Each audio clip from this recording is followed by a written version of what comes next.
이 모든 병에 걸렸던 나, 퍼시 화이팅. 지금 살아있거나 이미 죽은 사람, 혹은 반쯤 죽은 사람 중에서 그 누구도 나처럼 온갖 질병에 걸려 여러 번 죽음의 문턱까지 가보지는 못했을 것이다. 아버지가 운영하시는 약국에서 자라다시피 했는데 날마다 그곳의 의사 및 간호사들과 이야기를 나누다 보니 이 질병들의 이름과 증상에 대해 남보다 훨씬 더 많이 알고 있었다. 그런데 한두 시간쯤 어떤 병을 두고 걱정하다 보면 그 병을 앓는 사람들의 모든 증상이 나에게 나타났다. 건강, 건강 염려증을 심하게 앓은 것이다. 내가 살던 매사추세츠주 그레이트 베링턴에서 디프테리아가 돌았던 적이 있다. 그때 나는 약국에서 치료제를 사러 온 사람들에게 약을 팔았다. 그러던 중 내가 두려워했던 일이 벌어졌다. 디프테리아균에 감염된 것이다. 이 침대에 누워서 걱정하고 있는데 이 몸에서 디프테리아의 모든 증상이 나타났다. 의사가 와서 나를 살펴보고는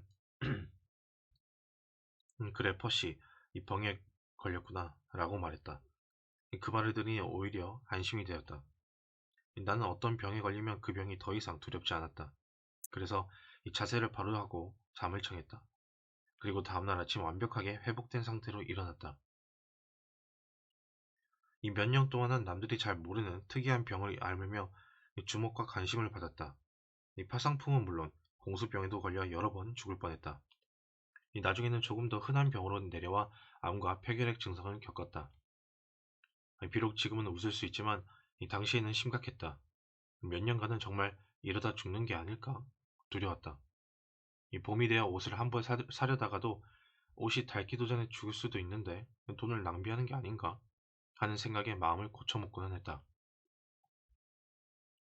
하지만 다행히도 내가 걸린 모든 병이 씻은 듯 나았다.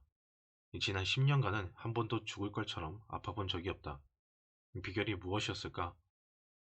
음, 말도 안 되는 상상에 빠질 때마다 웃어 넘기는 방법을 사용했다. 치명적인 병의 증상이 보이면 나는 스스로를 조롱하며 이렇게 말했다. 이것 봐, 지난 20년 동안 이런저런 불치병으로 죽는다고 해놓고 지금은 말도 안 되게 건강하잖아. 이 얼마 전에는 아무런 문제 없이 보험도 들었지. 그러니 이제 안달복달하지 말고 네가 얼마나 쓸데없는 걱정을 하고 있는지 웃어 넘기면 안 될까? 나는 걱정을 하면서 나 자신에 대해 웃어 넘길 수는 없음을 깨달았다. 그래서 이제는 나 자신에 대해 웃어 넘기는 일만 하고 있다. 이 세상 일을 너무 심각하게 받아들이지 말라는 게 이 글의 요점이다. 바보 같은 걱정을 하고 있다면 그냥 웃으라.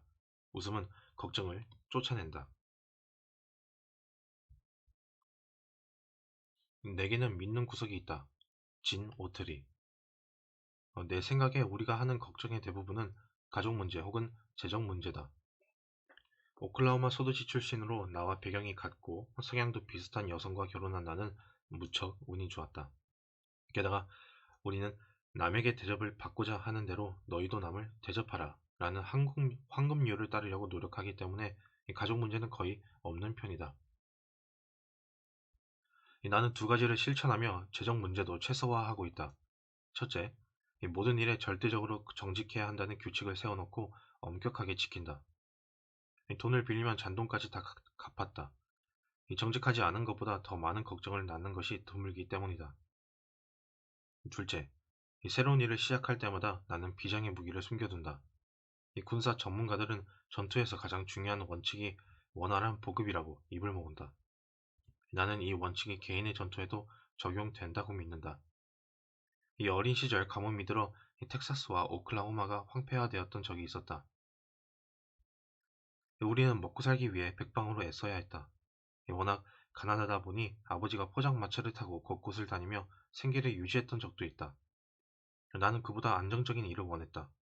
그래서 철도역에서 일하며 남는 시간에는 전신기 다루는 법을 배웠다. 이후에는 프리스코 철도의 교대 기사가 되었다. 아프거나 휴가 중인 기사들의 일을 대신하고 자신의 역량보다 많은 일을 맡은 기사들을 돕다 보니 정신없이 이곳 저곳을 돌아다녀야 했다. 이 일을 하며 한 달에 150달러를 벌었다. 훗날 내게 좀 더 도움이 되는 일을 시작할 때도 항상 철도기사 자리로 돌아갈 가능성을 열어두었다. 이 일이 내게 경제적 안정을 가져다줄 보급선이나 마찬가지였기 때문이다. 그래서 나는 이 새로운 분야에서 자리를 잡기 전까지 이 보급선을 절대 끊지 않았다. 예를 들어 1928년으로 돌아가 보자. 당시 나는 오클라호마주 첼시의 프리스코 철도에서 이 교대 기사로 일하고 있었는데 어느 날 저녁 낯선 사람이 이 전보를 보내겠다고 찾아왔다. 그는 내가 기타를 치며 카우보이 노래를 부르자 이 노래 실력이 뛰어나다고 칭찬했다. 그러고는 뉴욕으로 가서 무대에 서거나 라디오에 출연해보라고 제안했다. 우쭐한 기분이 들 수밖에 없었다. 그러다가 그가 전부에 서명한 것을 보고 숨이 턱 막혔다. 그의 이름이 바로 윌 로저스였던 것이다. 나는 당장 뉴욕으로 달려가는 대신 9달에 걸쳐 이 문제에 대해 신중히 생각했다. 마침내 뉴욕 무대에 선다고 해서 손해볼 것이 없다는 결론에 도달했다. 내게는 무료 철도 승차권이 있으니 어디든 갈 수 있었다. 잠자리가 마땅치 않을 때는 기차에 앉아 자면 그만이었고 샌드위치와 과일로 끼니도 해결할 수 있었다. 이런 확신을 가지고 나는 뉴욕에 갔다. 이 도착한 뒤에는 후 집세가 한 주에 5달러인 셋집을 얻고 자동 판매식 식당에서 배를 채우며 10주간 돌아다녔다. 하지만 아무런 소득이 없었다. 만약 다시 돌아갈 곳이 없다면 걱정으로 병이 나고 말았을 것이다. 나는 철도 기사로 5년간 일한 경력이 있었다. 다시 말해 나에겐 선임권이라는 게 있었다. 그런데 90일 이상 그 일을 하지 않으면 이 권리를 보장받을 수 없었다. 이미 뉴욕에서 이 70일은 보낸 나는 이 서둘러 오클라호마로 돌아가 다시 일하면서 보급선을 유지했다. 그렇게 몇 달을 일해 돈을 모은 다음 다시 한번 뉴욕으로 갔다. 이번에는 기회가 왔다. 하루는 스튜디오에서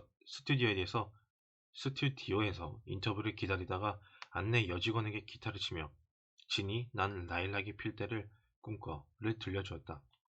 노래를 부르는 동안 이 노래의 노랫말을 쓴 넷 쉴드 크라우트가 내 곁을 스쳐 사무실로 들어갔다. 그는 누군가 자신의 노래를 부르고 있다는 사실에 기분이 좋았을 것이다. 그는 빅터 레코드에 소개장을 써주었다. 그래서 나는 레코드를 하나 제작했다. 하지만 형편없었다. 경직되어 있고 자의식이 지나쳤다. 그때 빅터 레코드에서 일하던 한 사람이 내게 충고를 했다. 그의 말을 듣고 나는 털사로 돌아갔다. 낮에는 철도 회사에서 일하고 밤에는 라디오 프로그램에서 카우보이 노래를 불렀다. 이런 생활이 썩 마음에 들었다.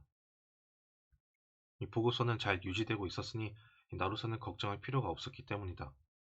이 털사의 라디오 방송국 KVOO에서는 9개월 동안 노래를 불렀다. 그때 지미 롱과 함께 은발의 내 아버지라는 노래를 만들었다. 이 노래가 인기를 끌자 아메리칸 레코드 사장이었던 아덜 세터리가 음반을 취입하자고 제안했다. 이번 음반은 히트를 쳤다. 이 음반 한 장당 50달러를 받았고 다른 음반도 여러 장 냈다. 마침내 시카고 WLS 라디오 방송국에서 이 주급 40달러를 받으며 카우보이 노래를 부르게 되었다. 4년간 노래를 부르다 보니 임금은 주당 90달러로 올랐고 그 외에도 매일 밤 극장에 출연하며 300달러를 더 벌었다. 1934년에는 엄청난 가능성을 열어준 기회가 찾아왔다. 도덕적으로 문제가 있는 영화들을 정화하기 위한 목적으로 품위 연맹이 결성되면서 할리우드 제작자들은 카우보이 영화를 만들기로 했다. 이들은 이전과 다른 새로운 모습의 카우보이를 원했다. 바로 노래하는 카우보이였다. 이 아메리칸 레코드의 사장은 리퍼블릭 영화사의 지분도 갖고 있어서 이 다른 투자자들에게 나를 소개해 주었다. 노래하는 카우보이를 원하면 우리 회사에서 녹음한 친구가 있네. 그래서 나는 영화계에 진출할 수 있었다. 처음에 주당 100달러를 받으며 노래하는 카우보이 영화를 찍었다.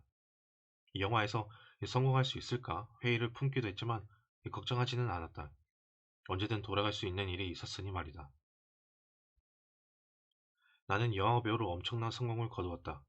지금은 연간 10만 달러에 더해 내가 출연한 영화 수익금의 절반을 받고 있다. 물론 앞으로 계속 지금처럼 돈을 번다고 보장할 수는 없다. 하지만 나는 걱정하지 않는다.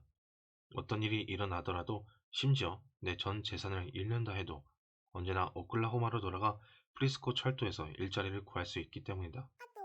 나는 보급선을 항상 확보해 두고 있다.